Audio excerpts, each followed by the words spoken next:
ஆலயா cotton வேட்டிகள் ஷர்ட்டுகள் wedding celebration. அண்மை செய்தி ஒன்றை பார்க்கிறோம்.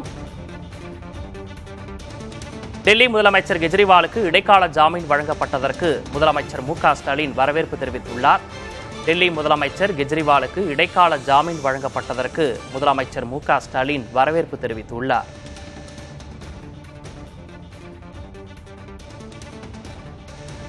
மதுபான கொள்கை முறைகேடு வழக்கில் கைதாகி திகார் சிறையில் இருந்த அரவிந்த் கெஜ்ரிவாலுக்கு இன்று உச்சநீதிமன்றம் ஜாமீன் வழங்கியிருந்தது. தற்போது அந்த ஜாமீனுக்கு முதலமைச்சர் மு.க.ஸ்டாலின் வரவேற்பு தெரிவித்திருக்கிறார். அண்மை செய்தியாக பார்க்கிறோம். அநீதிக்கு எதிரான இந்த வெற்றி நமது ஜனநாயகத்தை வலுப்படுத்துகிறது என்றும் அவர் தெரிவித்திருக்கிறார்.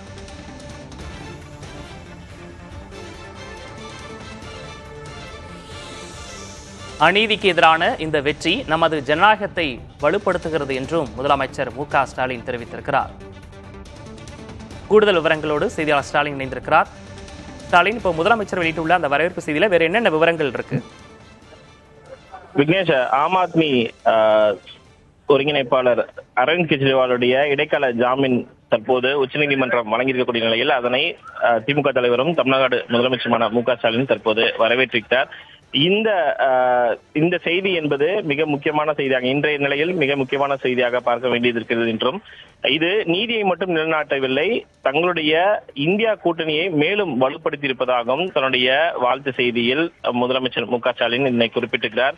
இது நிச்சயமாக மிக முக்கியமாக வரவேற்க வேண்டிய ஒரு செய்தியாக பார்க்க வேண்டியது இருக்கிறது என்ற ஒரு விஷயத்தையும் தமிழ்நாடு முதலமைச்சர் குறிப்பிட்டிருக்கிறார். ஏற்கனவே இந்தியா கூட்டணி தலைவர்கள் இந்த தீர்ப்பை வரவேற்றிருக்கக்கூடிய ஒரு சூழல்ல முதலமைச்சரும் தன்னுடைய வரவேற்பு செய்தியை தன்னுடைய எக்ஸ் வலைதளத்தில் பதிவிட்டிருக்கிறார்.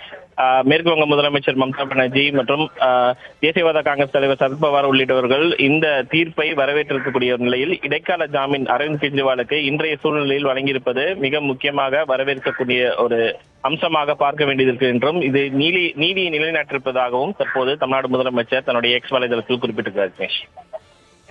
ஏற்கனவே கெஜ்ரிவால் கைது செய்யப்பட்ட போதும் விசாரணை அமைப்புகளை பயன்படுத்தி நசுக்க பார்க்கிறது எதிர்கட்சிகளா அப்படின்றதெல்லாம் குற்றச்சாட்டுலாம் முன் வச்சிருந்தார். இப்போ இந்த வரவேற்பு செய்தியில வேற என்னென்ன விஷயங்களையும் சொல்லியிருக்காரு குறிப்பா?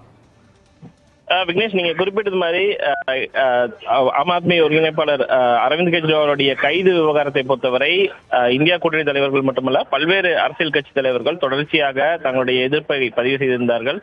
அந்த சூழலில் தமிழ்நாடு முதலமைச்சரும் தொடர்ச்சியாக எதிர்கட்சியை நசுக்க பார்க்கக்கூடிய ஒரு செயலில் தான் என்டிஏ செயல்பட்டு வருகிறது.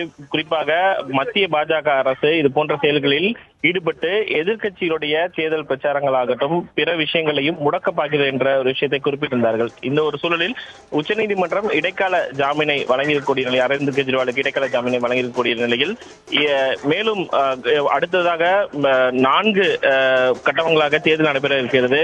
அவருடைய தேர்தல் பரப்புரைக்கும் உச்சநீதிமன்றம் அனுமதி வழங்கியிருக்கக்கூடிய ஒரு சூழலில் இது இந்தியா கூட்டணியை மேலும் வலுப்படுத்தக்கூடிய ஒரு அம்சமாகத்தான் தாங்கள் பார்ப்பதாக தமிழ்நாடு முதலமைச்சர் மு.க.ஸ்டாலின் தன்னுடைய எக்ஸ் வலைதளத்தில் குறிப்பிட்டிருக்கிறார்.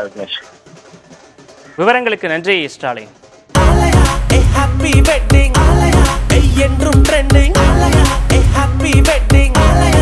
ஆலயா காட்டன் வேட்டிகள் ஷர்ட்டுகள் வெட்டிங் செலிப்ரேஷன்.